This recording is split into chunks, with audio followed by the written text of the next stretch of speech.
Bonjour à tous, soyez les bienvenus.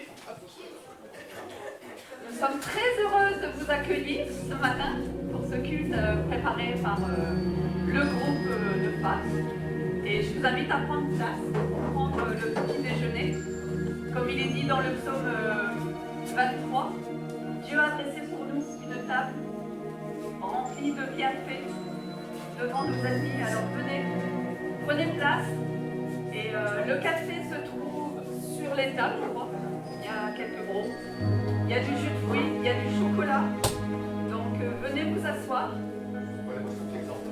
Et nous, on va rester debout pour vous servir, pour voir ce qui vous manque et vous l'apporter.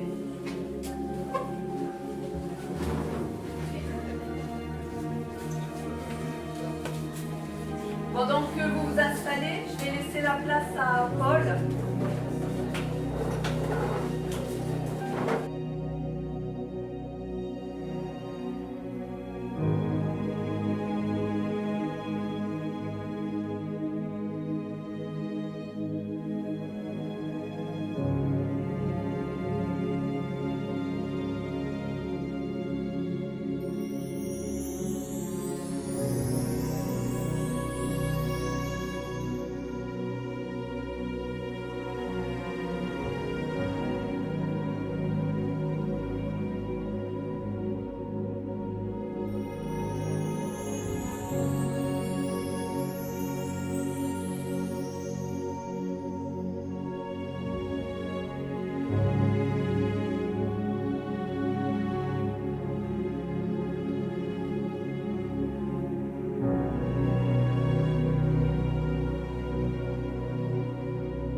L'année de 2023 et on a nos femmes qui ont préparé toute la matinée. Donc elle m'a demandé juste de faire une petite introduction et après elles ont tout le programme. Bon, on l'avait vu là tout à l'heure. Mais est-ce qu'on peut applaudir nos femmes déjà pour tout ce qu'elles ont fait?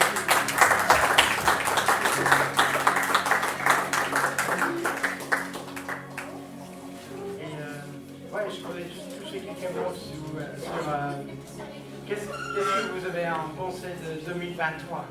Quand on pense à 2023, c'était quoi 2023? La première chose qui vient en tête, c'était les baptêmes. Hein? Les baptêmes, c'était trop bien les baptêmes. On a eu pas mal. Ça c'est la première chose. Hein? Bien en tête. Après, il y a des moments forts comme festival où on avait des semaines ensemble aussi avec les autres églises. Alors, aussi des camps d'ados, hein, des camps ados, c'est trop bien ça. Et on va refaire encore. Donc en février, il y a des camps d'ados encore. Et festival aussi, on aura encore cette année. Et est-ce qu'il y a d'autres choses que vous vous rappelez de 2023? On a eu pas mal d'invités aussi. On a eu des gens de notre famille donc, qui m'a beaucoup touché aussi parce que Dieu m'a donné un cœur de planter une église quand j'étais à l'âge d'Ephraïm, qui n'est pas là. Mais quand j'étais étudiant, je m'appelle, Dieu m'a déjà commencé à former, à me parler d'être partie de l'implantation de l'église. Et c'est merveilleux de voir comment Dieu nous a mis en contact. J'ai toujours gardé le contact avec ma famille d'église. Et là, on va partir même avec Maria bientôt en Angleterre. Et tisser des liens avec les autres églises qui nous soutiennent, qui prient pour nous. Et ça, c'est aussi cette année, on a rencontré avec les autres églises aussi. Qui prient pour nous vraiment et qui sont fiers de nous il y a Jonathan Hutton qui nous a envoyé un message il n'y a pas longtemps pour dire vous êtes un exemple pour nous. Et donc c'est même dans l'autre sens, où nous on encourage les autres églises qui sont déjà établies, et pour qu'eux aussi ils implantent aussi d'autres églises en France. Et donc c'est vraiment chouette, je suis fier de tout ce qu'on fait ici. Et Dieu il a encore des plans merveilleux encore pour 2024. Et on a hâte de voir tout ce que Dieu va rajouter. Et le mot que j'avais pour ce matin, c'était écouter la voix du bon berger. Écouter la voix du bon berger. Et j'avais une petite histoire à raconter. Mais avant de raconter l'histoire, j'ai oublié, on a aussi donné. Et parce qu'on veut être généreux aussi. Et cette année, qu'est-ce qu'on a donné? On a donné pour la Turquie. On a donné pour l'église là-bas, pour le tremblement de terre. On a aussi on a 5 étudiants à l'université de théologie qui sont soutenus par nous dedans. Et ça veut dire encore le potentiel d'implanter encore plus d'églises au travers de nos soutiens aux jeunes qui se forment. Et ça c'est vraiment important parce qu'on veut que Dieu soit heureux, l'évangile soit éparpillé dans le monde entier, et surtout maintenant, quand il y a vraiment un besoin pour le retour de Jésus bientôt. Aussi, on avait donné à une équipe de Mont-le-Joli, qui sont aujourd'hui, ils sont Mongolie en mission, et nous on a envoyé des fonds pour les aider à donner des Bibles à prêcher. Et là j'ai reçu quelques photos de cette semaine parce qu'ils ont partagé l'évangile avec le soutien de l'église là, bien sûr. Et il veut venir nous voir en février pour témoigner de tout ce qu'eux ils ont vu cette année en Mongolie. Et nous me remercier aussi pour le soutien qu'on a donné.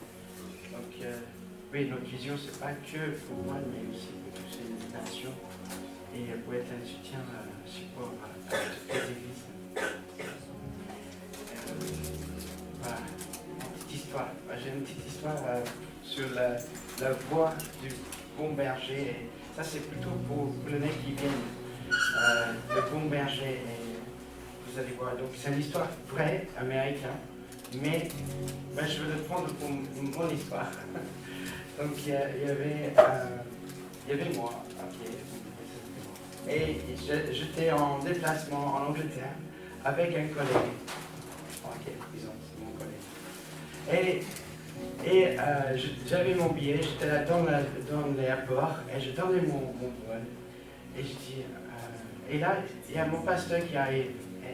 Pasteur, salut. Et il m'a dit, hey les gars, c'est trop cool, moi j'ai mon petit avion ici, c'est tout petit, mais venez avec moi, je vous amène en France avec ma petite avion. Et nous on a dit, nous on a notre billet dans notre grand avion, c'est bon, on n'a pas besoin. Et puis, contre-cœur, on a dit oui au pasteur, on va aller avec lui dans son avion pour rentrer en France. Et du coup, j'arrive à son avion. Et tout ce que je peux dire, c'est qu'elle était petite. Mais elle brillait. Bon, le pasteur, il a fait le tour de l'avion, il a vérifié tout. On est rentré dedans. Donc, le pilote, le pasteur, était là. Moi, j'étais devant. Et mon collègue était derrière. Et il a dit, bon, on y va? Et je dis, avant on va prier. Et puis le pasteur il dit, d'habitude je ne prie pas avant de décoller, mais pourquoi pas? Donc j'ai dit, mais cette fois-ci on va prier. Parce qu'elle est petite, cette fois, avec l'avion. Et j'ai prié pendant 7 minutes, j'ai prié pour cet avion. Alors, et il démarre. Ah, c'était trop bien. Parce que dès qu'il démarre, et le moteur, on sent que ça va bien. Ça va bien se passer.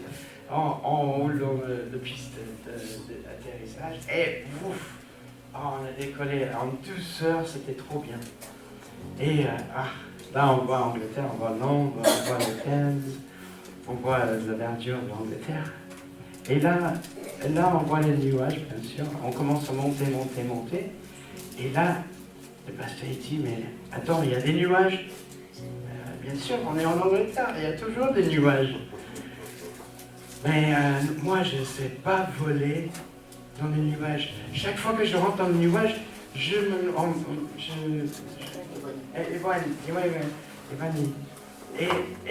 perds connaissance. Je perds contrôle de mon corps. Je dis, mais quoi? C'est pas possible. Là, on n'est que 3 là dans l'avion.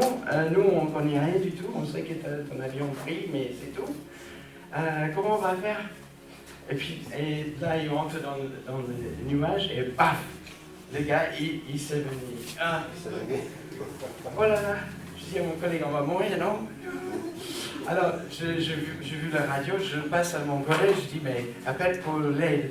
Et je l'aide à se mettre à ma place et je prends sa place. Et là, voilà, on voit rien. On est dans le nuage, on voit rien du tout. On voit rien du tout. Et là, donc, il commence, il dit, allô, allô. Et puis, bon, c'est pas comme ça qu'on parle en radio, en fait. Mais, allô, allô. Et puis, on entend, allô, allô, c'est qui? Pourquoi vous ne parlez pas avec les protocoles de radio? Ben, nous, on ne connaît rien, on va mourir, on est dans les nuages. Et bon, cette partie-là, c'est un peu long, mais je vais couper un peu. Donc, il nous a mis en contact avec les urgences, donc un tour d'urgence. Et là, le gars d'urgence, finalement, on a trouvé le gars qui va nous aider. Il a dit, je vous vois. Ok, maintenant, j'ai vraiment besoin que tu écoutes ma voix. Parce que là, il y a des montagnes, il y a des orages. Et si vous n'écoutez pas ma voix, vous allez avoir des soucis. Vous allez pas réussir. Vous allez mourir. Et il faut que tu écoutes ma voix. Et donc voilà, ok. Donc on a encore continué. Il a dit, voilà, il y a un orage là, mais ne vous inquiétez pas. Il y a les autres qui parlent aux radios, ne les écoutez pas, que ma voix. Et là, on commence il disait, ok, vous êtes prêts. Maintenant, vous allez bientôt voir un croix. En fait, c'est des lampes de lumière en croix devant la piste d'atterrissage.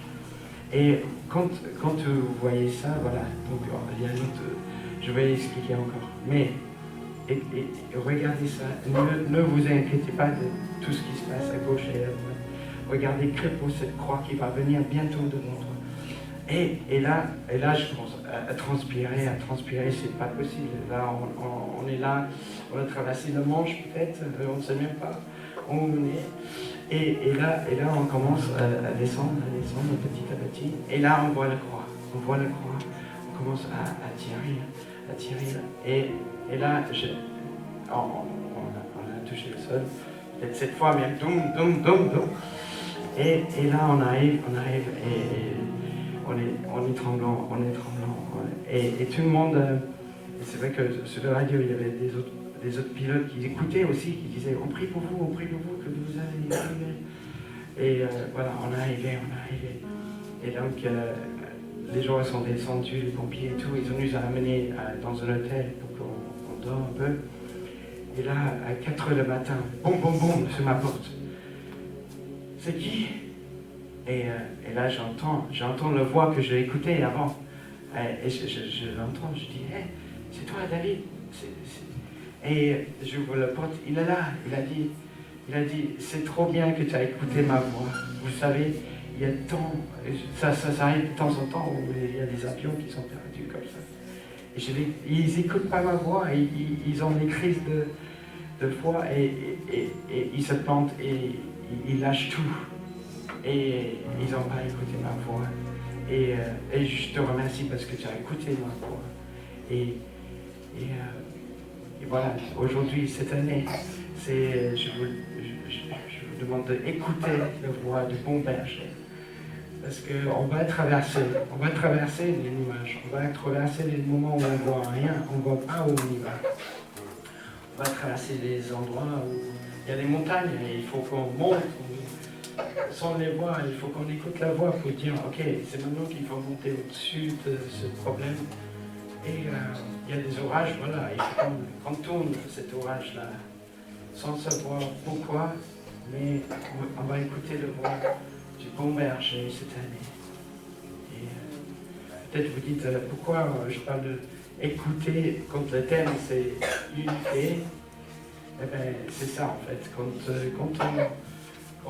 on essaie, comme un mariage, quand on essaie d'être ensemble, en tant que couple, mais quand on écoute la voix du bon berger, c'est beaucoup plus facile de rester en couple. Et nous, en tant qu'Église aussi, quand on est tous, on écoute la voix du bon berger, et l'unité sera là. Donc voilà, je propose que cette année, on écoute le voix du bon berger.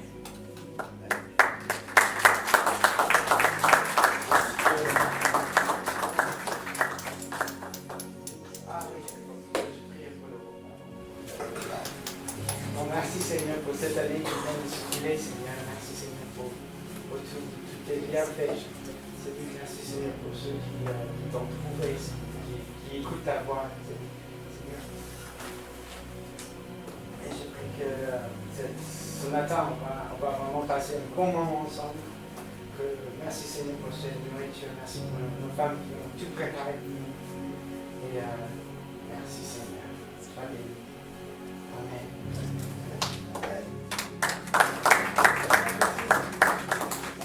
Bon appétit à tous. Et dans quelques minutes, vous aurez un jeu animé par commencez à manger, il n'y a pas de souci.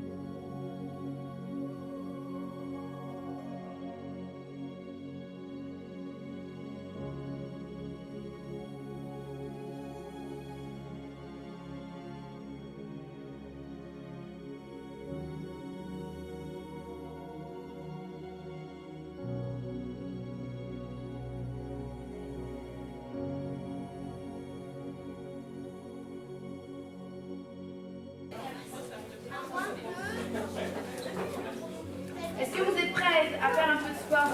Non. Ça m'aidera.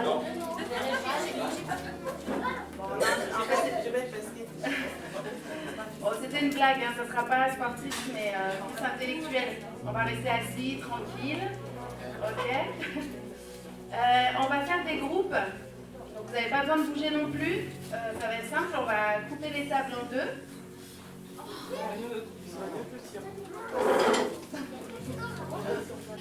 Alors, donc, je vais vous poser des questions, ok? Vous allez vous concerter et après il y aura un chef d'équipe, on va dire, qui va me donner la réponse, ok? Le premier qui lève la main, c'est celui qui me donne la réponse. En fait, c'est un jeu de rapidité, c'est pas chacun donne une réponse, ok? Mais il faut vous concerter, hein, c'est pas tout le monde lève la main, d'accord? C'est une personne dans chaque équipe qui lève la main. Quoi?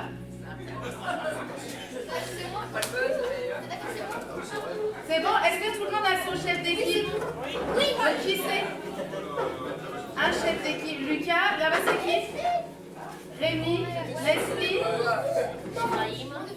Ephraim et Candice.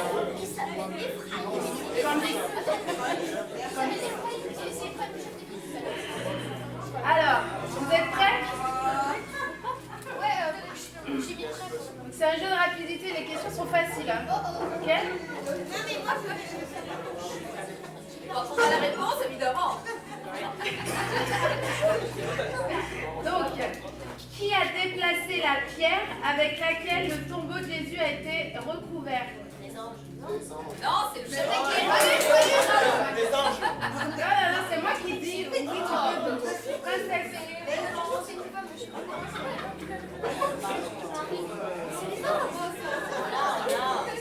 Bon, c'est les anges, mais c'est du coup l'équipe de Candice qui a le point. C'est pas juste. Bah ouais, mais j'ai bien expliqué au début. Hein. Du coup, bon, vous avez compris, il faut lever la main et après je désigne en fait. D'accord? Allez, deuxième question. Quel est le chapitre le plus long de la Bible? Lucas?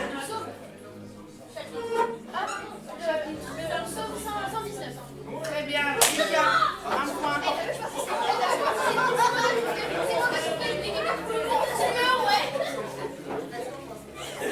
Bon, c'est moi qui fais les règles, hein, faut pas...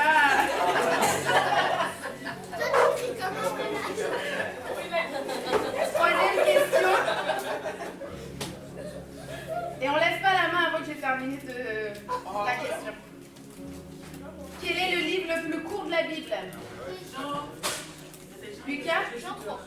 Non, le livre. Non. Vas-y. Non. Non. Non.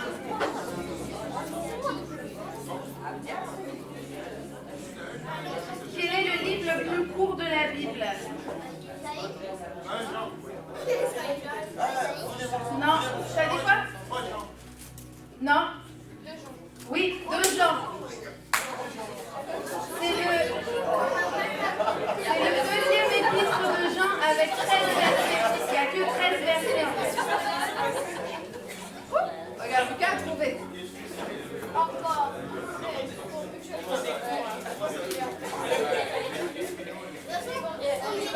Alors, prochaine question.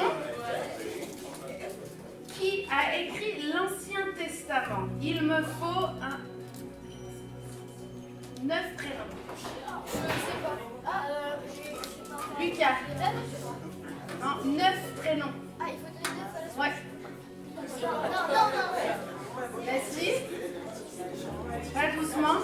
L'Ancien Testament. L'Ancien Testament, ah oui, il y a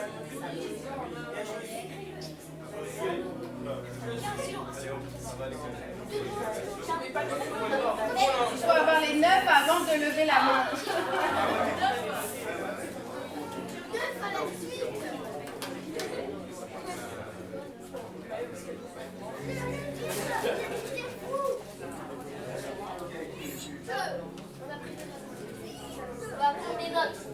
On regarde pas sur internet. Hein. Non, mais oui, non, parce qu'il y a c'est des notes. Non, c'est moi, c'est moi. Les copieurs. Ils ont regardé ça. Je porte plainte. Qui lève la main? Juste la main. Bon, Candice, vas-y. Donc, il y a Moïse, Ouais. Josué, Oui. Esther, Non.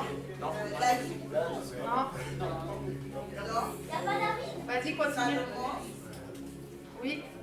Abias, Non. Jonas, Non. Bon, j'ai pas ta réponse.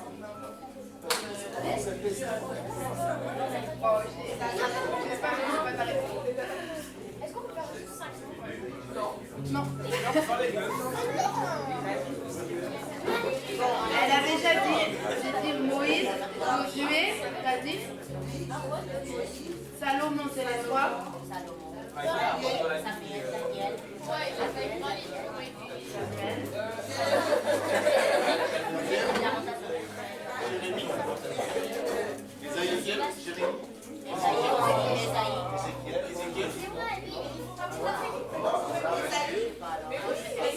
Bon, celui qui m'en dit le plus alors. Vas-y, vous avez combien là-bas 5. Et vous? Vous avez qui du coup? Chacun donne et celui qui en a le plus. Hein? Vas-y.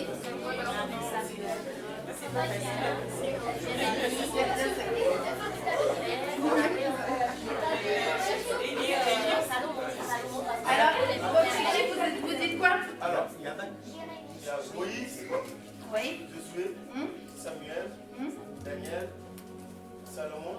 Il n'y a pas Daniel. Salomon.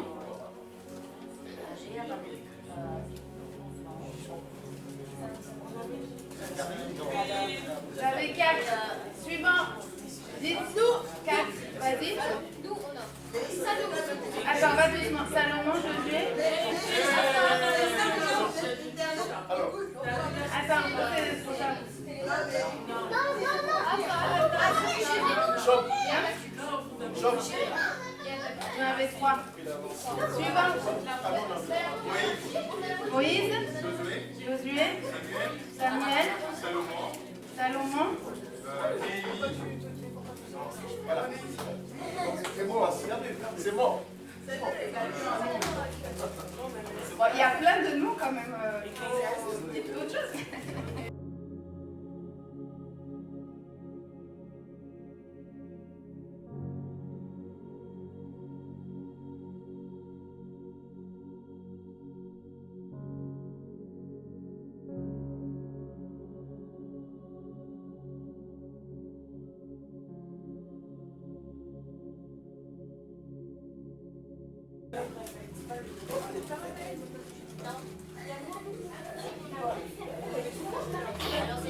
Bon, on va arrêter là.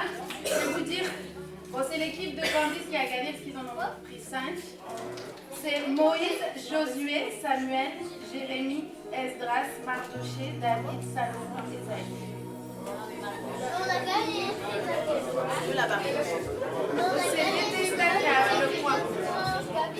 Une dernière question. La dernière question, c'est...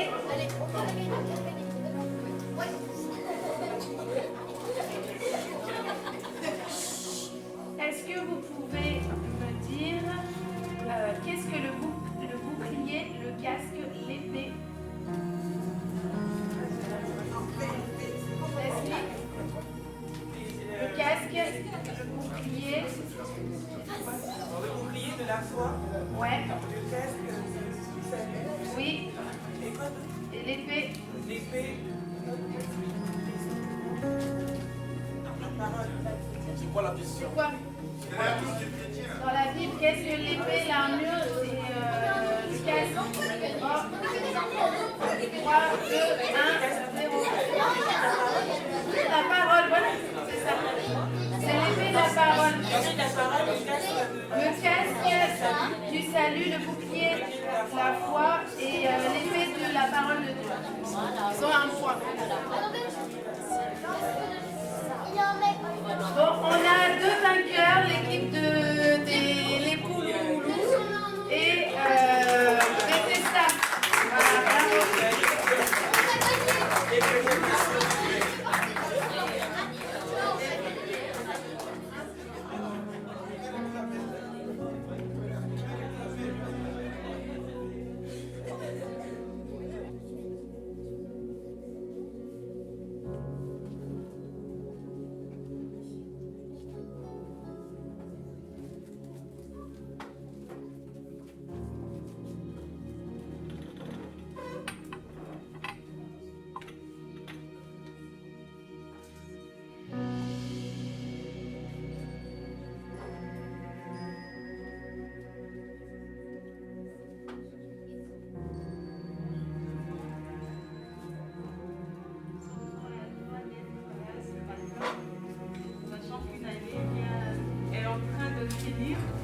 Et il y a beaucoup de personnes qui n'ont pas pu voir cette fin d'année ou qui ne pourront pas voir l'année qui va commencer. Mais à nous, Dieu nous a fait grâce d'être là, d'être en vie. Nous voulons simplement dire merci à Dieu à travers des chants de reconnaissance et aussi manifester l'unité. Parce que c'est ensemble que nous allons vaincre dans ce monde. C'est ensemble que si nous manifestons l'amour, le monde verra Dieu à travers nous. Amen.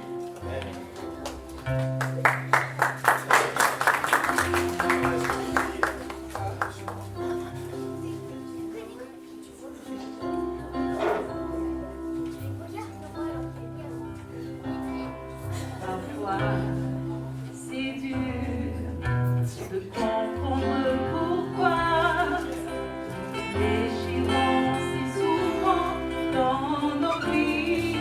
Et même si souvent tout c'est ce chemin, nous cessons de laisser des murs entre nous et nos frères. Oh, mais moi, peu m'importe de nos différences.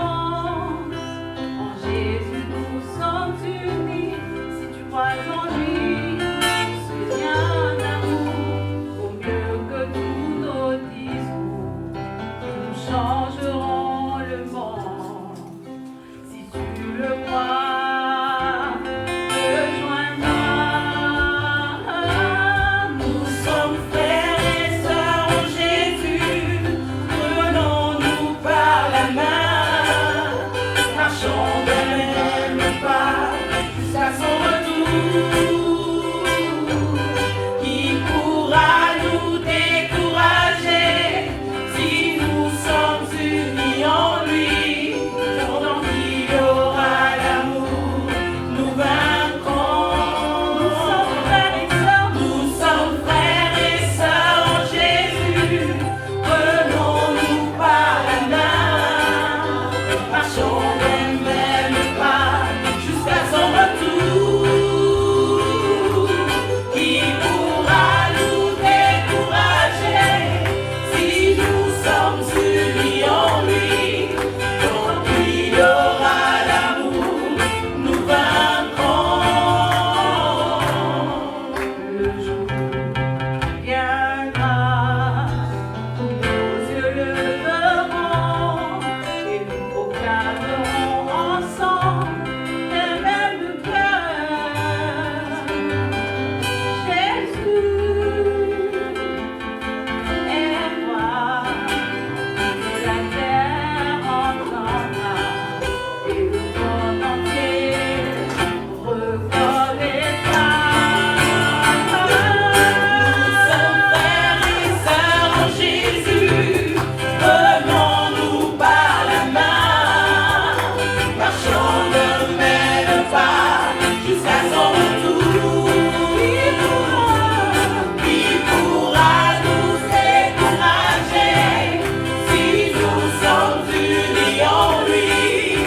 Tant qu'il y aura l'amour, nous vaincrons. Nous sommes frères et sœurs en Jésus. Prenons-nous par la main. Marchons de même pas jusqu'à son retour. Qui pourra nous décourager si nous sommes unis en lui?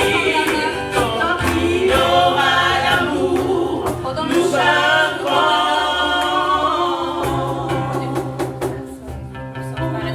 Jésus, prenons-nous par la main. Marchons de même pas jusqu'à son retour. Qui pourra nous décourager si nous sommes unis en lui?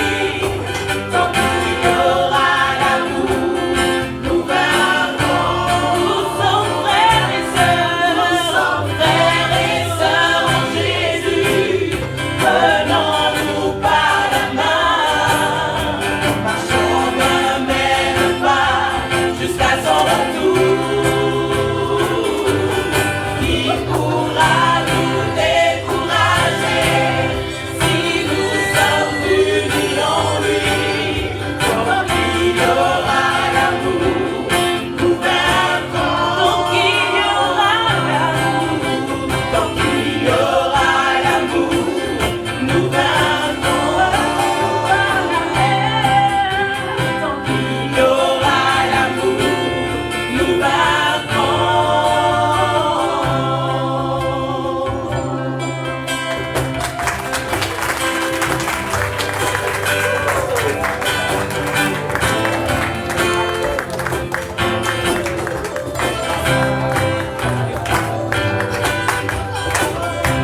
l'abondance. Amen. Amen. Que nous serons favorisés dans tous les domaines de la vie. Amen.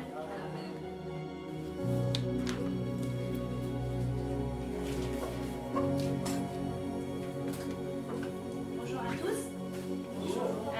Je suis très contente d'être là ce matin. C'est de vous parler de ces choses. C'est vraiment, j'avais vraiment à cœur quand j'ai appris le thème. Eh bien, vraiment, je me suis dit moi je veux parler parce que justement une semaine avant on parlait avec mon mari ensemble. Dis donc ça va tellement mieux. Et je dis moi je veux parler. J'ai vraiment quelque chose à dire.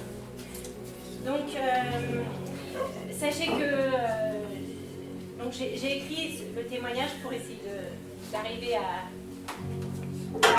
suivre dans les idées et aussi pour que Franck, que je lui ai lu parce que comme il ne pouvait pas être là ce matin et que ça nous concerne en partie ça nous concerne tous les deux, je voulais qu'il puisse, sachez-le, il est bien au courant de ce que j'ai à dire. Voilà, donc ça fait 19 ans qu'on est mariés avec Franck. Au début, ça a été facile, on était amoureux, vraiment. C'était sans histoire particulière. Et puis après, deux enfants sont arrivés et puis les années passant, les choses sont devenues plus compliquées.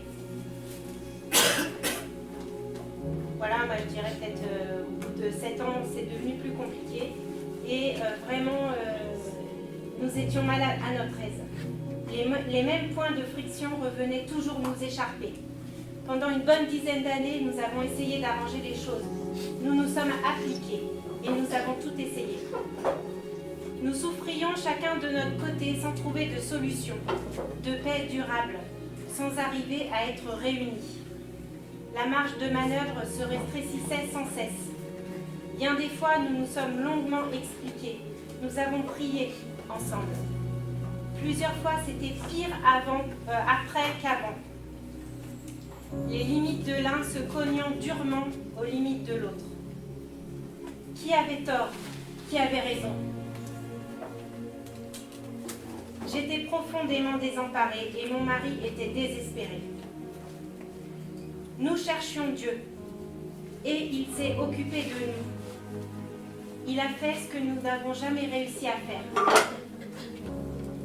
Je vais y revenir un petit peu après. Et maintenant, je vais essayer de vous expliquer comment, de mon côté, Jésus m'a conduit. Et c'est vraiment, dans ce que tu as dit, le bon berger,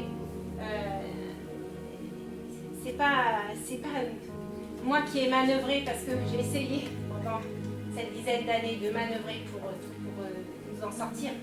Mais c'était la catastrophe.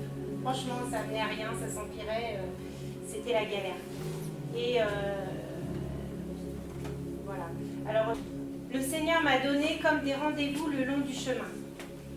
Ce furent des carrefours où le Père levait le voile de mes yeux sur certaines vérités de mon cœur et de ma vie. Entre ces rendez-vous, il veillait, travaillait, m'accompagnait, m'enseignait sur des points stratégiques. Il m'attendait aussi. Grandir ou acquérir de la maturité n'est pas une mince affaire. Cela prend du temps. Il m'a demandé de pratiquer la leçon de la poutre et de la paille. J'ai appris qu'il était vain de vouloir changer l'autre, mais que le combat était de s'occuper à ôter la poutre de son propre œil. C'était vraiment une façon de mourir à moi-même. N'est-ce pas? On voit tellement ce qu'il y a chez l'autre, mais chez nous, on ne le voit pas. Et c'était vraiment ça. Le Seigneur n'avait pas dit le dernier mot. Le Seigneur m'a aussi beaucoup parlé au travers des enseignements de Daniel Steen. J'ai amené les 2 livres si vous voulez feuilleter pour voir le thème. Donc cet homme met à disposition sur le net une quarantaine de prêches sur des thèmes variés très profonds, sous forme vidéo ou PDF que l'on peut imprimer. Voilà. En fait, l'Esprit Saint m'a parlé en me faisant réfléchir. Je vais vraiment dire ça. Il m'a fait réfléchir au travers de ces prêches et d'autres supports. Le Seigneur, par son Esprit, m'a fait réfléchir. Et il y a un texte qui illustre vraiment cela. Ce texte, moi, à chaque fois que je le relis, il me brasse tellement parce que c'est vraiment la façon dont il m'a conduit, dont il nous a conduits avec mon mari. Il se trouve dans le Deutéronome 30, versets 1 à 6. Alors, il parle du peuple d'Israël, bien sûr. Hein, mais c'est comme ça que le Seigneur a procédé avec moi, en tout cas. Je vais lire une première fois, puis quand vous serez en exil, vous commencerez enfin à réfléchir à ce qui vous est arrivé. Et vous retournerez vers Adonai, votre Dieu. Et vous serez attentif à ce qu'il a dit. Il y a des moments je coupe, hein. De tout votre cœur et de tout votre être. Vous serez donc attentif à ce qu'il a dit, de tout votre cœur et de tout votre être. À ce moment-là, Adonai, votre Dieu, inversera votre exil et il fera miséricorde. Alors Adonai, votre Dieu, circoncira votre cœur et le cœur de vos enfants, afin que vous aimiez Adonai, votre Dieu, de tout votre cœur et de tout votre être. Et ainsi, vous vivrez. Donc, je disais que vraiment, je vais essayer de vous expliquer un petit peu. Donc, quand vous serez en exil, en fait, moi, j'étais tellement pas bien pendant toutes ces années.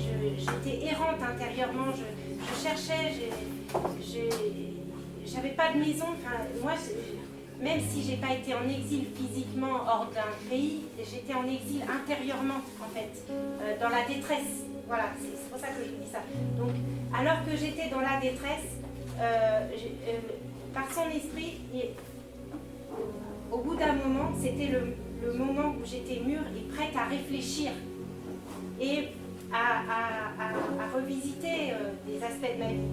Et alors que je me suis tournée de tout mon cœur vers Adonai par sa grâce, et bien à ce moment-là, à force de l'écouter et de le suivre, et bien Adonai a inversé mon et notre exil, en fait. Cette détresse, moi, j'aime bien ça parce que inverser l'exil, ça montre que c'est un processus, c'est un processus inverse de reconstruction.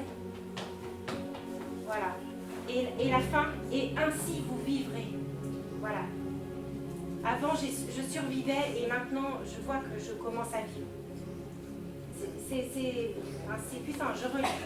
Quand vous serez en exil, vous commencerez enfin à réfléchir à ce qui vous est arrivé. Et vous retournerez vers Adonai, votre Dieu. Et vous serez attentif à ce qu'il a dit, de tout votre cœur et de tout votre être. À ce moment-là, Adonai, votre Dieu, inversera votre exil et vous fera miséricorde. Alors Adonai, votre Dieu, circoncira votre cœur et le cœur de vos enfants, afin que vous aimiez Adonai, votre Dieu, de tout votre cœur et de tout votre être. Et ainsi, vous vivrez. Voilà. Donc, tout ça, ça a pris du temps. Je continue. Hein, j'essaye de vous expliquer certains moments. Je ne peux pas tout vous dire parce que ça concerne trop d'années. Ça s'est intensifié sur les 4 dernières années. Le Seigneur a pu aller plus vite sur les 4 dernières années. Et voilà, donc je continue. Le Seigneur m'a aussi profondément travaillé au travers d'un livre de Haïm Goël qui s'appelle Érad. Vous pouvez le trouver sur internet en PDF aussi parce que c'est un vieux livre. Comment résumer en 2 mots? Il parle du couple et la vision juive, pas grecque en fait. Il parle des relations bibliques à partir du texte d'Éphésiens, je crois, enfin, dans une des épîtres où il y a des conseils vraiment sur les relations et ça m'a vraiment profondément travaillé en fait. Le Seigneur m'a vraiment parlé. Et notamment dans ce livre, j'ai découvert combien j'étais en lutte avec l'autorité. C'est vraiment un raccourci, hein, parce que après le Seigneur a continué, enfin, voilà. Mais à la suite de cette lecture et quand le Seigneur travaillait, l'Esprit m'a conduit sur des aspects très concrets de ma vie, de la vie, à m'aligner avec ce qu'il m'avait fait comprendre. Ça amène à vraiment, oui, en tout cas c'est comme ça que le Seigneur procède avec moi. Il travaille à très concrètement changer des choses. Vraiment, le Seigneur est incroyable. Il avait beaucoup de sagesse et de délicatesse. Il m'a fait changer les choses une chose après l'autre et en me donnant du temps pour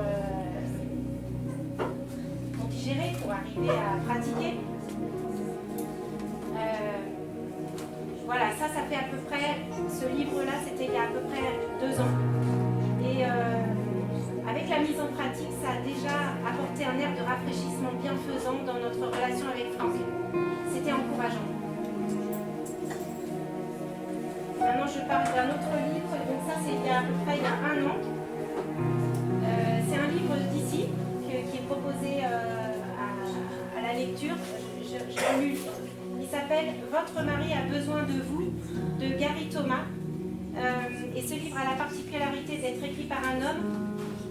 Il donne donc des conseils aux femmes dans leur relation avec leur mari. C'est un style masculin qui est un petit peu, en tout cas moi j'ai trouvé plus difficile parce que c'est différent. Mais c'était très important pour moi. Ce livre, le Seigneur m'a parlé au travers de ce livre. Et notamment quand il a parlé du problème quand une femme rumine intérieurement contre son mari. Alors là, ça m'a saisie parce que en fait, je faisais ça sans cesse. Et c'était vraiment un rendez-vous avec le Seigneur. Sans y prendre garde, cette manie avait pris une place très importante dans mes pensées au fur et à mesure des années. Et quand j'ai lu ça, j'étais dépitée, presque en colère, tellement c'était vraiment un moment où je pense que l'esprit me secouait. Et bon, je réfléchissais et en réfléchissant, je voyais bien que cette attitude ne m'apportait aucun bienfait, ne pouvait en aucun cas m'aider à servir le Seigneur. Et mais je réfléchissais, je parlais avec eux et je disais, mais comment je vais faire, à quoi je vais penser maintenant dans mon dialogue intérieur quand viendra la prochaine frustration, qu'est-ce qu'il faut que je me dise alors? Et j'étais dépitée, vraiment j'étais. Et puis finalement j'ai pris la décision d'arrêter de ruminer contre mon mari. Je demandais pardon au Père pour mes pensées mauvaises et implorais son secours pour passer à la pratique parce que c'était vraiment comme une montagne, hein. C'était mission impossible quoi. Pour finir, je n'eus pas à lutter longtemps car dans sa grande bonté, quelques jours après, le Père me montra comment ouvrir à Dieu mon cœur fermé depuis une trentaine d'années. Cette délivrance extraordinaire m'entraîna dans un tout autre fonctionnement relationnel, ce qui fait qu'en fait ça a été possible. J'ai eu à garder le cap bien sûr, mais c'était possible. Et ça je ne le savais pas bien sûr, dans l'enchaînement. Quelle grâce! Le Seigneur, il nous demande un pas à la fois et des pas qui rendent possible en fait. En tout cas, c'est comme ça qu'il a fait avec moi. La rumination en moins, cela a fait une grosse différence pour notre couple. En fait, c'était une arme très puissante entre les mains de l'ennemi qui était vraiment destructrice, même si elle n'était pas, c'est pas visible, c'est pas une hache, quoi, je veux dire, mais c'en était une dans notre relation. Et ça a été quelle grâce de la part de l'Éternel, réellement. Voilà, c'est un aperçu, je veux dire, le Seigneur, c'est lui qui a conduit. Là, je vous le dis en regardant en arrière, et j'ai compris que le Seigneur avait travaillé de cette façon, mais quand on avance, on ne sait pas en fait, on ne connaît pas les racines qui nous entravent vraiment, on ne connaît pas la façon d'en sortir, et c'est vraiment comme ce que tu disais. Et là, il faut écouter et obéir et mettre en pratique. Et quand on regarde en arrière, c'est là qu'on se dit « Waouh, Seigneur, t'es merveilleux » en fait. Et voilà, je dirais, en marchant avec Franck, c'était justement ce qu'on disait, on dit « Waouh, mais ce que le Seigneur a fait est merveilleux ». Mais c'est en regardant en arrière, le Seigneur, il est incroyablement discret, il travaille, mais... même, je ne sais pas comment il fait, discrètement en fait. On prend la mesure des montagnes qu'il a déplacées après en fait. Donc voilà. Ce matin, je veux vraiment rendre gloire au Père éternel. Je veux vraiment l'honorer. Ce que Jésus a reconstruit entre Franck et moi est solide. Il y a de la paix durablement entre nous. Et chacun a sa place maintenant. Il y a maintenant du respect entre nous, de la compréhension. Il nous a réunis. Quelle grâce! Ce que nous ne pouvions pas faire et que nous n'avons jamais réussi à faire. Vraiment, j'insiste. Ne pensez pas que notre vie est maintenant un long fleuve tranquille, mais quand une difficulté se présente, nous pouvons la traiter sans ébranler toute la structure. Ça fait une grosse différence. Par exemple, le combat que nous avons dû mener en septembre-octobre pour la scolarité d'Anaël aurait été catastrophique si ça avait été 2 ans en arrière. Voilà, ça nous aurait vraiment mis dans la panade. Je veux vraiment rendre gloire à Dieu.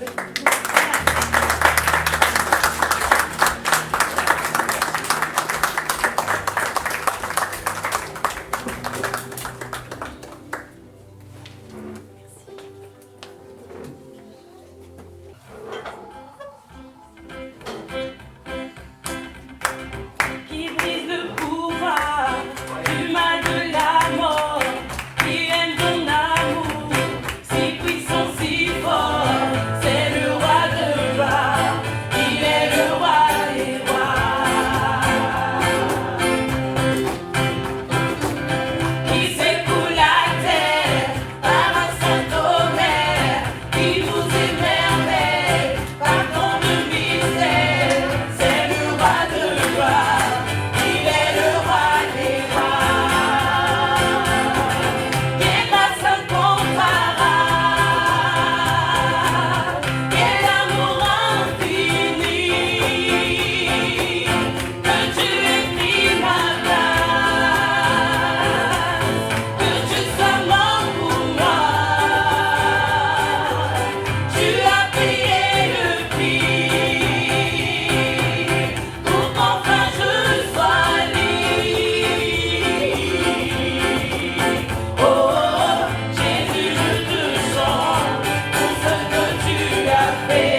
permettre de pouvoir te louer ce matin. Gloire à l'agneau de Dieu. Gloire à l'agneau de Dieu. Gloire à toi, Seigneur. Tu es digne de gloire, Seigneur. Merci, Jésus.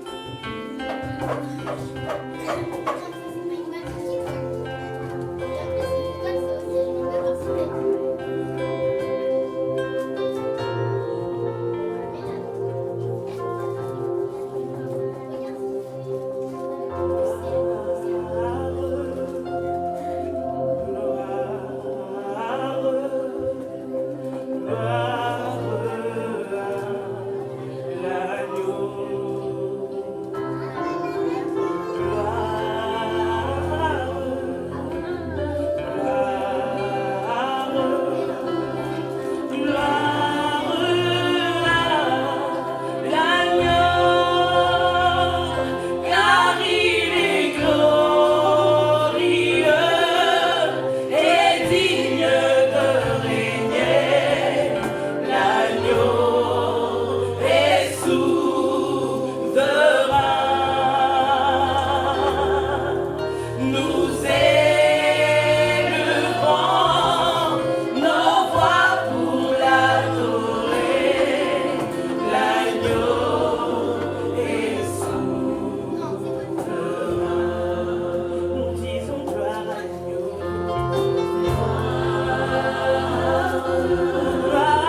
regardez, dans son esprit, avec l'Esprit Saint qui nous voit et qui voit un signe qui va nous apporter un message maintenant. Quoi dire après tout ça? Je me dis, oh là là, est-ce que je dois encore dire des choses parce que tout a été dit en fait, et vraiment je veux remercier tout le monde vraiment pour tout ce qui a été dit, tout ce qui a été chanté, pour les témoignages, c'est vraiment super. Et voilà, maintenant, en toute humilité, je viens aussi vous apporter ce que Dieu m'a mis à cœur, bien sûr sans oublier de vous dire aussi que par rapport à la parole que j'apporte, je me soumets aussi à l'autorité de mon mari, bien sûr, et aussi bien sûr aux leaders et aux futurs anciens de cette église, donc ils sont déjà au courant du sujet que je vais apporter. Et j'espère que ce sujet va vous encourager autant qu'il m'a encouragé moi quand je l'ai préparé. Donc, comme vous avez remarqué, comme moi, vous avez vu que l'unité, c'est beau, mais l'unité est beaucoup combattue, n'est-ce pas? L'unité est beaucoup combattue.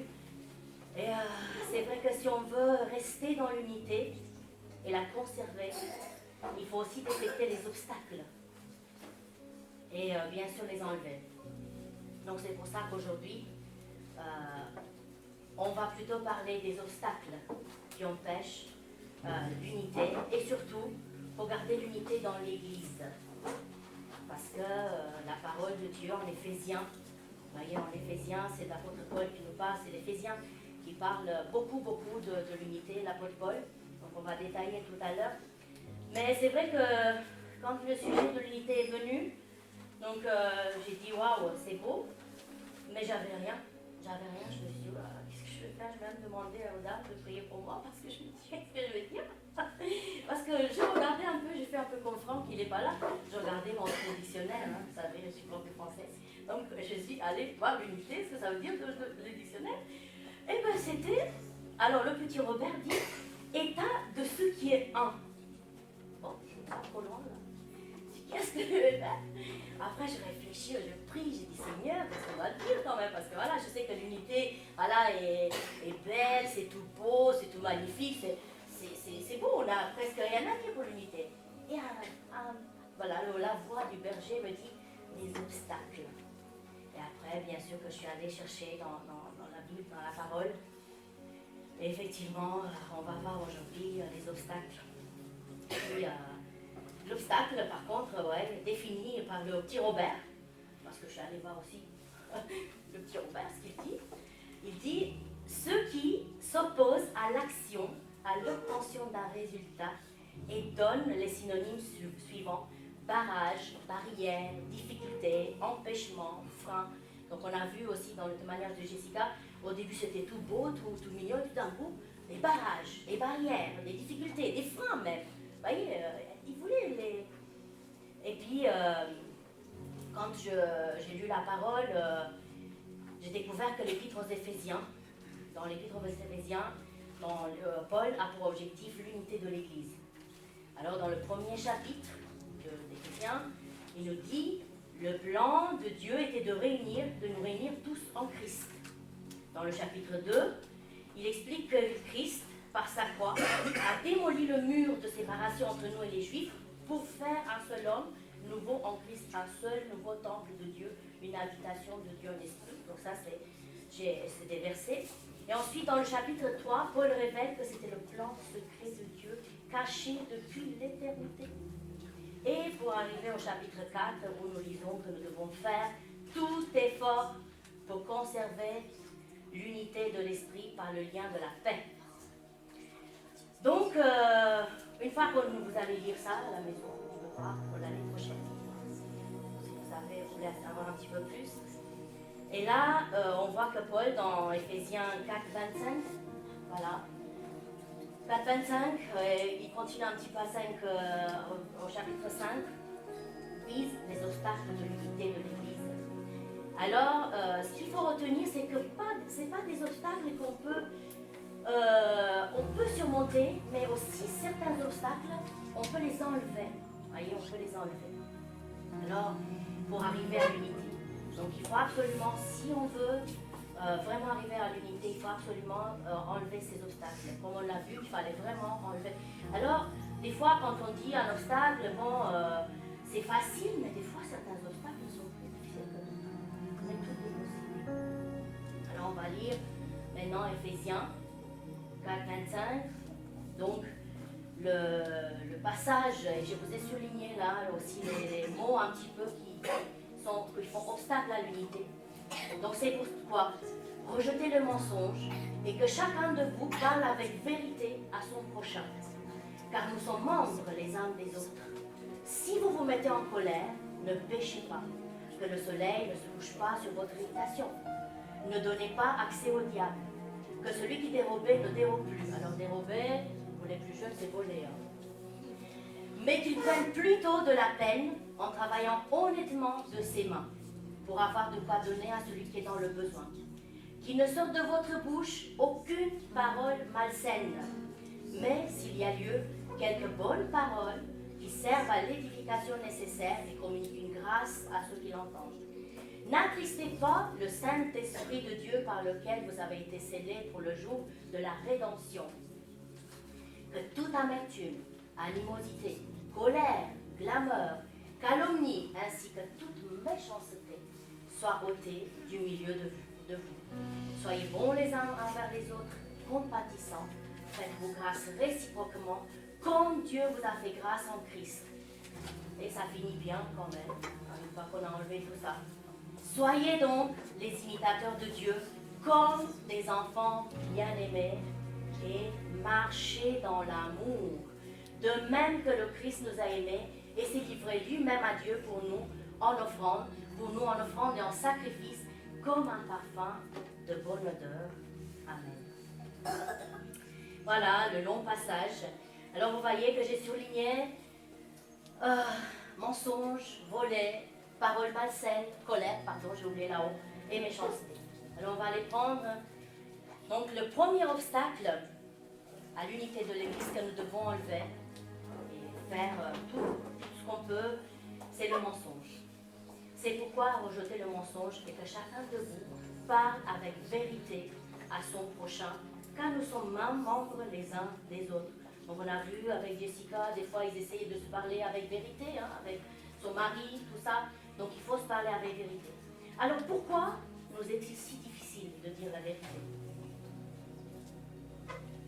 Parce que parfois le mensonge est plus expédient que la vérité. On préfère ne pas le dire. Ne pas dire la vérité, on dit, oui, tu fais plaider les gens. Il nous est difficile de dire la vérité parce que nous ne voulons pas faire mal à quelqu'un. Parfois, quelqu'un vous a blessé, vous a dit des choses. Eh ben, si je lui dis aussi à mon tour, ou si je lui dis la vérité qui m'a blessé, ben, j'ai peur de lui faire encore mal. Mais si, il faut quand même dire la vérité. Alors, il est difficile de dire la vérité aussi parce que nous avons peur que l'autre ne se fâche contre nous. Des fois, vous voyez, surtout quand on est des enfants de Dieu, quand on voit notre frère, notre soeur qui ne vit pas conformément à la parole, ben, on est obligé aussi de lui dire, on se dit, voilà, comment on ne peut pas lui dire? Qu'est-ce qui va se passer? Elle va se fâcher si je lui dis ça. Vous voyez, j'ai entendu un témoignage cette semaine, je l'ai mis sur le groupe, d'une personne qui disait, mais dans leur église, il y a tout d'un coup des gens qui sont venus, beaucoup de personnes, et puis les responsables ont dit, oh, mais qu'est-ce qu'on va prêcher? Il ne faut pas trop les choquer, les gens, quand ils vont dire. Et puis au bout de 2 semaines, ils n'avaient plus personne. Parce que les gens, quand ils sont venus à l'église, ils étaient malades. Et ils ne voulaient pas rester malades. Ils voulaient écouter la vérité qui les délivrait.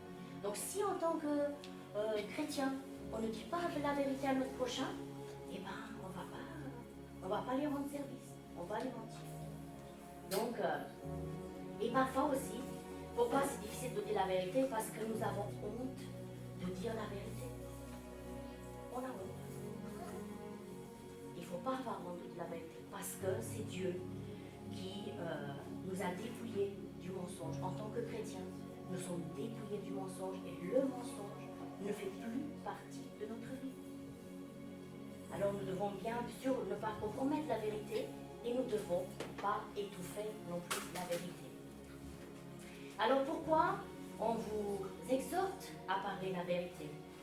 Parce que nous avons été sauvés par la parole de la vérité. Pareil en Éphésiens, vous avez plein de versets qui disent en lui, vous aussi, après avoir entendu la parole de la vérité, l'évangile de votre salut, en lui vous avez cru et vous avez été scellés du Saint-Esprit qui a été promis. La vérité, pareil, en Éphésiens, nous fait croître en Christ. Nous avons été instruits conformément à la vérité qui est en Jésus. Donc on ne peut pas se mentir. La vérité aussi produit la justice et la sainteté dans notre vie en Éphésiens 4, 24. En Éphésiens 5, la vérité fait partie du fruit de l'évangile dans nos vies. En Éphésiens 6, la vérité fait partie de notre armure spirituelle contre le diable.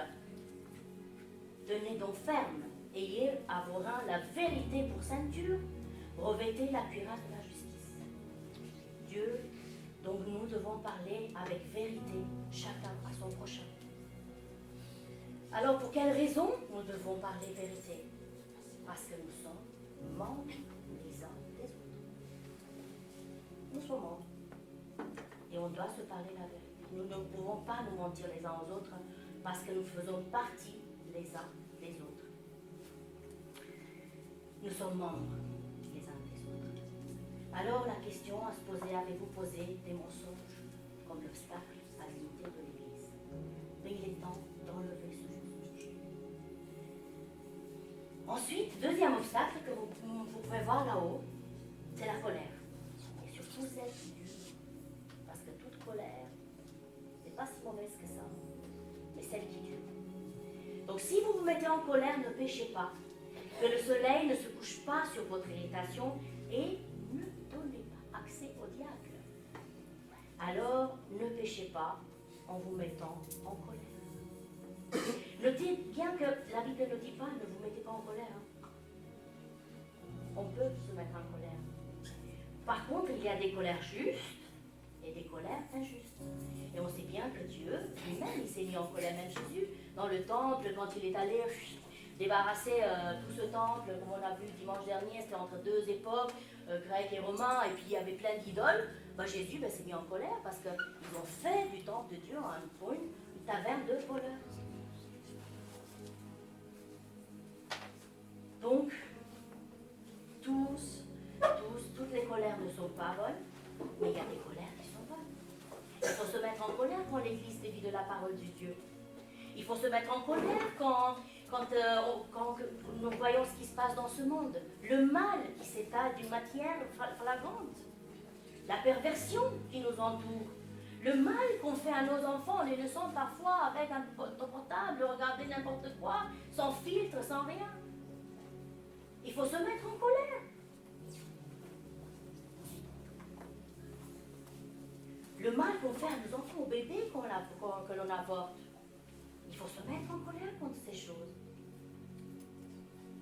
Là, oui, nous avons raison de nous mettre en colère. Mais la parole nous exhorte, mettez-vous en colère et ne péchez pas. Parce que notre problème, c'est que parfois nous croyons que notre colère est juste, que la colère des autres est injuste. Mais quand je me mets en colère juste pour protéger mes petits doigts, ou parce que mon orgueil est blessé, je pêche contre l'Église et aussi contre Dieu.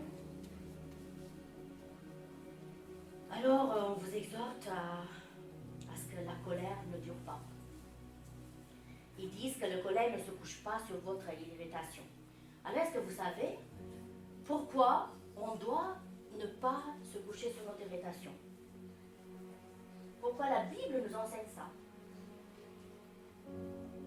Alors, si c'est scientifiquement prouvé que quand on se couche avec une mauvaise pensée dans notre esprit, eh bien, cette mauvaise pensée va se mettre dans le sous-conscient, que Dieu nous a créé comme ça, va se fixer dans notre sous-conscient.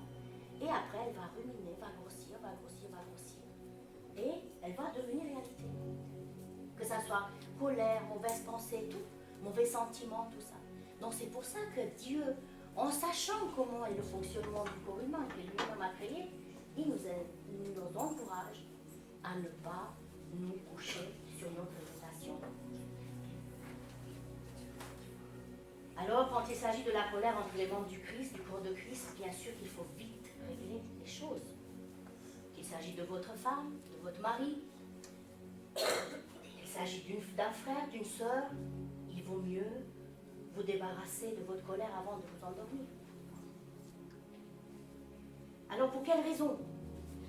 Parce que la colère pouvait donner accès au diable. D'accord? Donc, on a vu après les répercussions. Ça va donner accès au diable. Et cette parole nous encourage, ne donnez pas accès au diable, parce que le diable aime se servir de cette colère pour perturber l'unité de l'Église. En fin de compte, il aime se servir de tout. Pour perturber l'unité de l'Église, l'unité des couples, des familles, dans le travail. Alors, la question est, est-ce que votre vie est caractérisée par la colère qui dure? L'avez-vous posé aussi comme obstacle à l'unité de l'Église? Il est temps d'enlever la colère de nos vies. Le troisième obstacle à l'unité de l'Église que nous devons enlever, c'est le vol. Donc ne dérobe plus, c'est voler.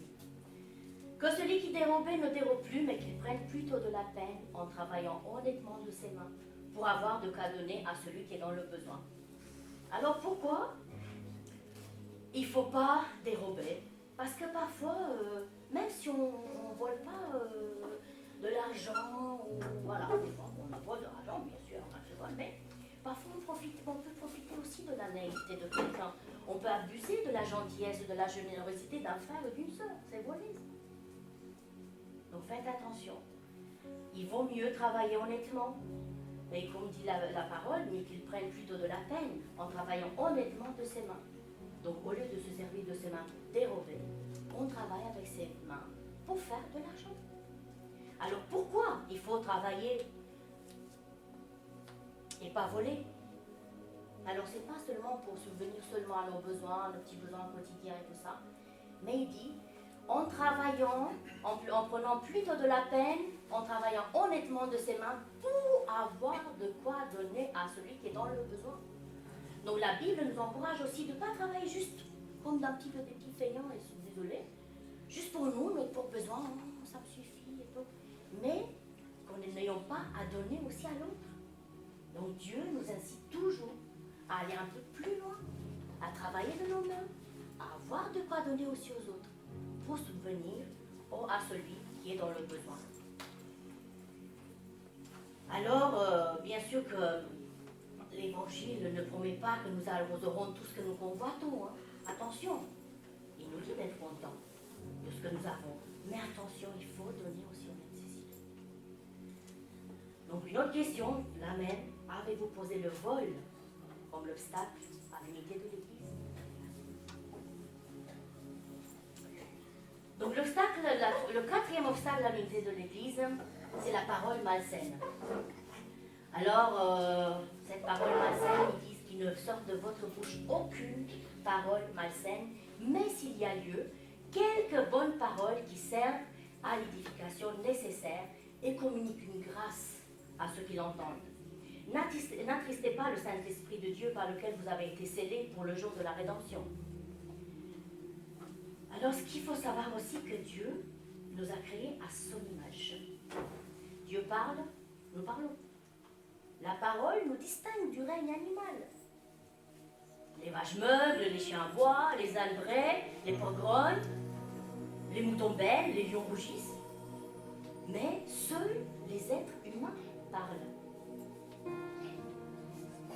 Alors, pourquoi il est interdit de sortir de notre bouche aucune parole malsaine? Parce que le mot qui est traduit par malsain, donc il était en Matthieu, moi je suis un peu confondue, il n'est pas là, bien sûr.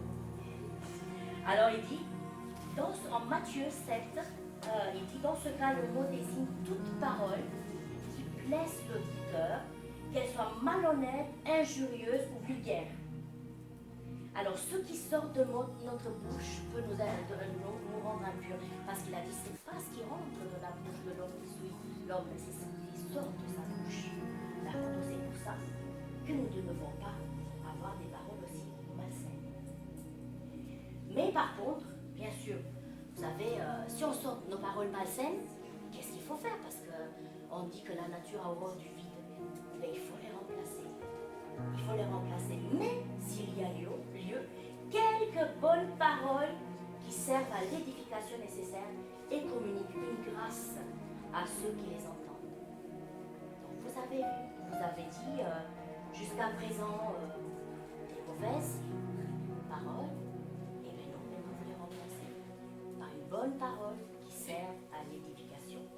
Alors pour quelle raison il faut pas qu'on dise des mauvaises paroles malsaines, pourries? Parce que nous ne voulons pas attrister le Saint-Esprit. Parce que vous savez que le Saint-Esprit est une personne, il est très sensible. Et il est attristé par nos mauvais propos. Et puis, il est le Saint-Esprit. Des paroles pourries sont une offense à sa sainteté. Et il est aussi le Saint-Esprit de Dieu. Quand nous offensons un frère, nous offensons le Saint-Esprit. Quand nous offensons le Saint-Esprit, nous offensons Dieu parce que l'Esprit, le Saint-Esprit est Dieu. Alors, avez-vous posé des paroles malsaines comme obstacle à l'unité de l'Église?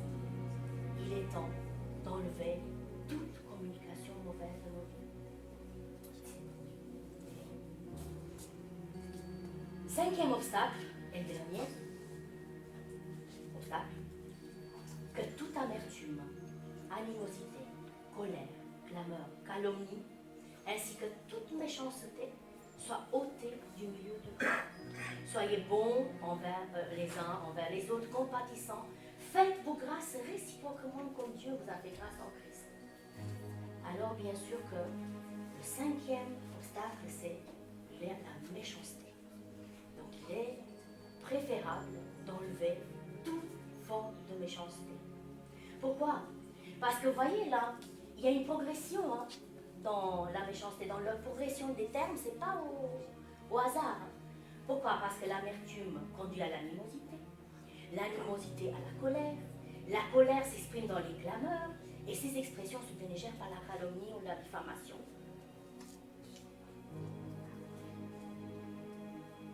Donc, faites attention. Alors, qu'est-ce qu'il faut faire dans ces cas? Mais il faut vous pardonner les uns les autres.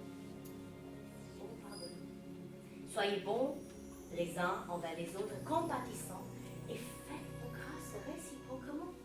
Au lieu d'être méchants les uns envers les autres, nous devons être bons. C'est étonnant, mais parfois, il faut le dire, soyez bons. Soyez compatissants. Pour quelle raison il faut être bon, compatissant? Parce que Dieu nous a fait grâce en Christ. Comme Dieu vous a fait grâce en Christ, vous aussi, soyez compatissants envers les autres. Vous vous rappelez la parabole des talents de la personne qui a donné beaucoup d'argent à quelqu'un, qui a été pardonné, sa dette a été pardonnée, mais elle-même, elle n'était pas capable de pardonner une petite dette que son ami lui devait. Donc finalement, on va devoir au cachot. Vous voyez, c'est comme ça, il faut aussi que nous aussi, quand Dieu nous a pardonné cette dette énorme, nous devons aussi pardonner les uns, nous pardonner les uns les autres. Alors la question est, avez-vous posé l'amertume, l'animosité, la colère, la clameur, la calomnie, ainsi que toute méchanceté, comme l'obstacle à l'unité de l'Église? Il est temps d'enlever toute communication mauvaise. Alors, bien sûr qu'on a, une fois que on a enlevé tout ça, Dieu ne va pas nous laisser comme ça parce que Dieu est bon, Dieu est amour. On l'a vu tout au long de cette matinée. Et il dit, voilà, il finit. Qu'est-ce qu'il faut faire? Parce que pareil, une fois qu'on a enlevé, il faut remplacer. Par quoi? Soyez donc les imitateurs de Dieu comme des enfants bien-aimés et marchez dans l'amour. Une fois qu'on a enlevé le mensonge, la colère, le vol, la parole malsaine, la méchanceté, il faut le remplacer par l'amour. De même que le Christ nous a aimés et s'est livré lui-même à Dieu pour nous en offrant un sacrifice comme un parfum de bonne odeur. Quel est le parfum que tu dégages? Je vous ai dit, j'étais à l'enterrement l'autre jour. J'ai pas écrit ce message juste pour vous dire « Oh, j'ai été à l'enterrement ». Ah non. J'étais tellement touchée par ce parfum de bonne odeur que cet homme m'a laissé. J'ai pleuré. Je la connaissais pas, je ne savais même pas à quoi elle ressemblait. Mais j'étais touchée, j'ai pleuré comme si j'étais l'une des siens. Parce que le parfum qu'elle a laissé était tellement bon, agréable, ça m'a donné envie. Ça m'a donné envie. Donc soyez donc les imitateurs de Dieu comme des enfants bien-aimés et marchez dans l'amour. Nous sommes appelés à imiter Dieu qui nous a pardonné notre dette. Il a fait de nous des membres de sa famille et il nous convient de nous ressembler à notre Père. Nous devons marcher dans l'amour. L'amour ne ment pas, l'amour ne vole pas, l'amour ne couvre pas son irritation, l'amour ne blesse pas de sa langue, l'amour n'est pas méchant. Au contraire, nous devons agir, aimer comme Christ nous a aimés. Nous devons nous livrer nous-mêmes pour les autres. C'est l'adoration, le don et le sacrifice que Dieu attend de nous tous. Alors, quels sont les obstacles à l'unité de l'Église que vous avez posés cette année? Que ferez-vous pour les enlever? Donc, on a vu que Jessica aussi, elle a fait des efforts. Hein. Ils ont fait des efforts, ils ont prié. Ils se sont rapprochés. Et elle a écouté la voix du bon berger.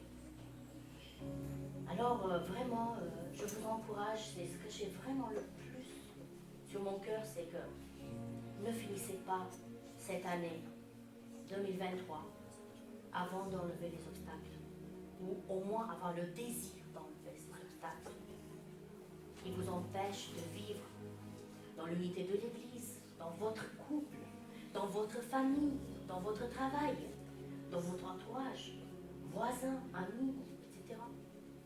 Et surtout, ayez l'ardent désir de les remplacer par l'amour de Christ. Remplacer toutes ces mensonges, colère, vol, par l'amour de Christ. Maintenant, vraiment, je vous encourage de prendre un petit moment avec Dieu et vraiment de vous consulter, de vous vraiment rentrer en vous-même et puis voir quels sont les obstacles que vous avez posés à l'Église, dans votre famille, dans le voisinage. Prendre un petit moment et puis après, je vous encourage à venir devant, à prier pour vous, pour que vous puissiez rentrer dans la plénitude que Dieu a prévue pour chacun d'entre nous. Ne rentrez pas en 2024 avec tous ces obstacles. Débarrassez-vous et remplacez-les par l'amour de Dieu en Christ. Soyez bénis.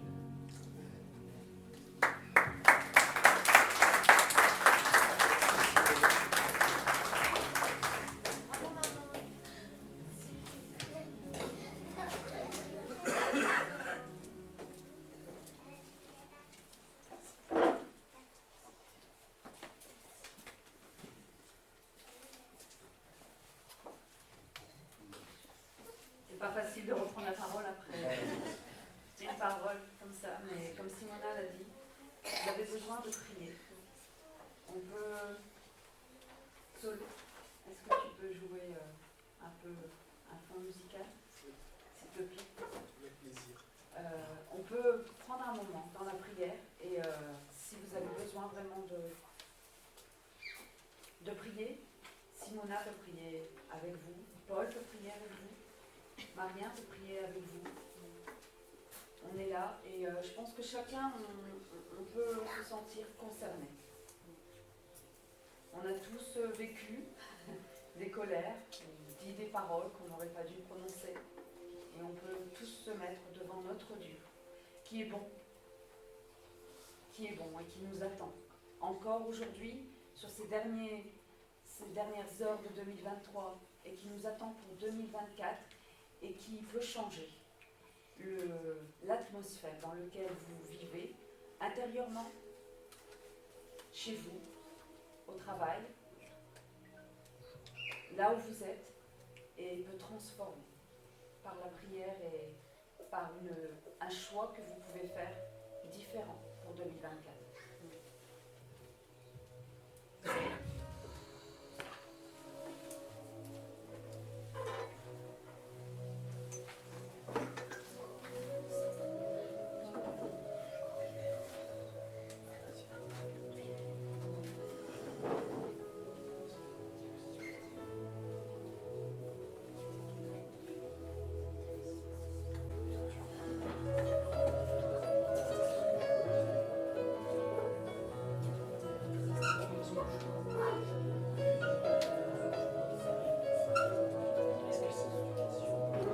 Parole pour une personne en particulier ce matin. Cette parole concerne une personne qui a une relation difficile avec une de ses tantes. De cette tante, une de ses tantes. Cette tante, il me semble que t'as fait beaucoup de mal. Et tu as envie de pardonner à cette tante depuis des années, mais tu n'arrives pas. Il t'est arrivé aussi de dire des choses dures contre elle. Et ce matin, Dieu veut te parler de façon particulière.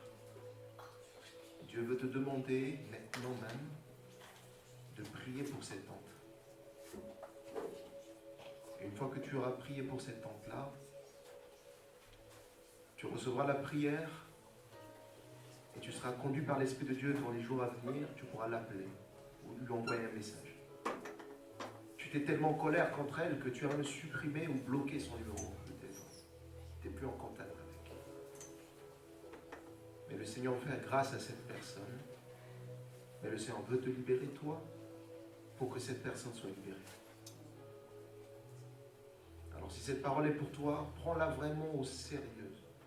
Parce que Dieu te parle et Dieu veut changer votre relation en 2024. Dieu veut que les choses changent pour elle, mais Dieu veut que les choses changent pour toi. Dieu veut te libérer par rapport à cela. Amen.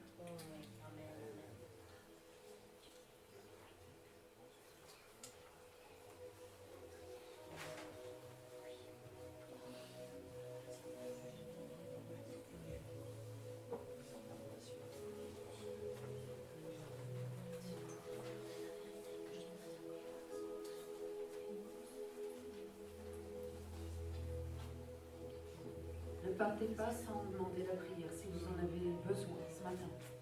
Que ce soit pour le thème de ce matin ou pour autre chose que vous avez besoin, que l'on prie pour vous. Alors, venez nous voir et on priera pour vous.